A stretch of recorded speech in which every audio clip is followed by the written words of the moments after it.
Chapter 18. Collections, Camels and Crowds. Jesus wanted to remind his disciples to pray and not to give up praying when things got tough, so he told them this story. Imagine a judge, a mean old man who doesn't care about people and doesn't even care about God. Now imagine a little old lady whose husband has died. She keeps going to see the grumpy judge and saying, "Make sure I'm treated fairly in court." To start with, the judge just ignores her. But when she just won't go away and keeps on coming to see him with the same request, eventually he gives in. "If I don't give her what she wants, I'll never get rid of her," he says. "Think about it," said Jesus. "If even a grumpy old judge helps a woman in need, how much more will God look after people he loves every day and every night? Of course, he will always help them. But when his kingdom comes, will he find anyone who really believes?" "Let me tell you another story," said Jesus. "Imagine two men go into the temple to pray. One of them is a Pharisee. The other is a tax collector. The Pharisee thinks he's wonderful and thanks God that he's not like that dreadful, slimy tax collector over there. Then he tells God about all the wonderful things he does for him every week. The disciples pictured the Pharisee in their minds. They knew plenty of people just like him. The tax collector thinks he'll never be good enough for God. He tells God how sorry he is for all that he's done wrong and begs God to forgive him. Who do you think pleased God? The tax collector, of course. If you make out that you're more important than everyone else, you'll soon learn that you're not. But if you're humble and honest, that's what God is looking for. While the disciples were listening to Jesus, a crowd of people had gathered around them. People had brought their kids along because they wanted Jesus to pray for them. "Did you make that smell? That's not fair." "Oi, that's my stick. Get your own." "I need a wee." They were seriously noisy, crying and yelling, playing and running around all over the place. Some of the disciples had been quietly telling these people to go away and stop bothering Jesus. "Hey," shouted Jesus, "don't send them away. Let the children come to me. Don't tell them to go away. They're part of God's kingdom. In fact, there's so much to learn from them. It's hard to get into God's kingdom unless you're just like a child yourself." As the children ran towards Jesus, one of the men in the crowd spoke up. "Jesus, you're so great. I really want to get to heaven. What do I have to do?" "Why do you say I'm great? Only God is great," Jesus answered the man.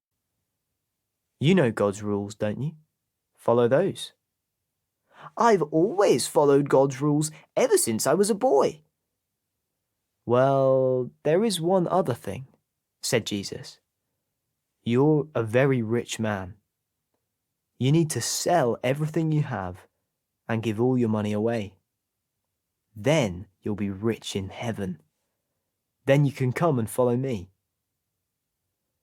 "Oh, not so simple." The man's face fell. He didn't even want to think about giving all his money away, let alone all this super awesome stuff. It's so hard for a rich person to get into God's kingdom.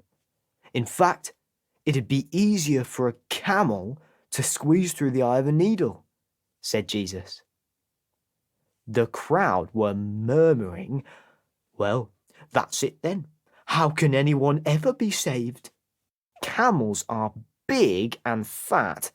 I couldn't even get one through a door, let alone the eye of a needle. Jesus turned to face them all and said, "There are so many things that God can do that people can't do." Peter said, "But Jesus, we've already left everything just to follow you."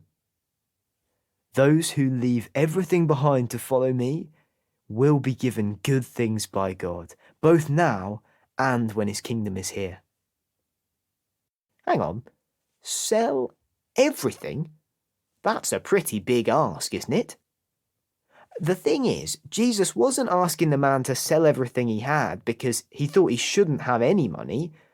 What he was actually saying was, there needs to be nothing more important in your life than loving God.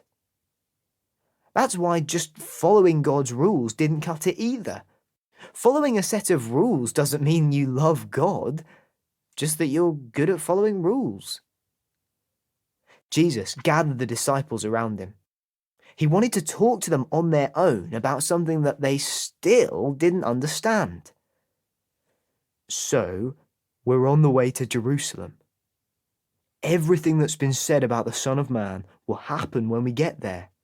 He'll be handed over, beaten up, made fun of, and eventually he'll be killed. But 3 days later, he'll be back." The disciples stood there and stared at Jesus. What on earth was he on about? When they were near a town called Jericho, they saw a man sitting at the edge of the road staring into space. They thought he hadn't noticed them at first, but then they realized he was blind. "What's going on?" he asked. "I can hear all you people." People nearby said to the man, "It's that Jesus man from Nazareth." "Jesus? Help me! Jesus, Son of David, help me!" shouted the man. "Shush," said the disciples. "Stop making such a racket." "Jesus! Jesus!" said the man. Jesus stopped and turned. "Bring that man to me." Some of the crowd helped the man up and began to lead him over to Jesus. "What do you want?" Jesus asked the man. "Lord, I want to see." "Look and see." And he could. Straight away, the man could see. He couldn't believe his eyes. And he went with Jesus, thanking God, shouting at the top of his voice, "I can see!"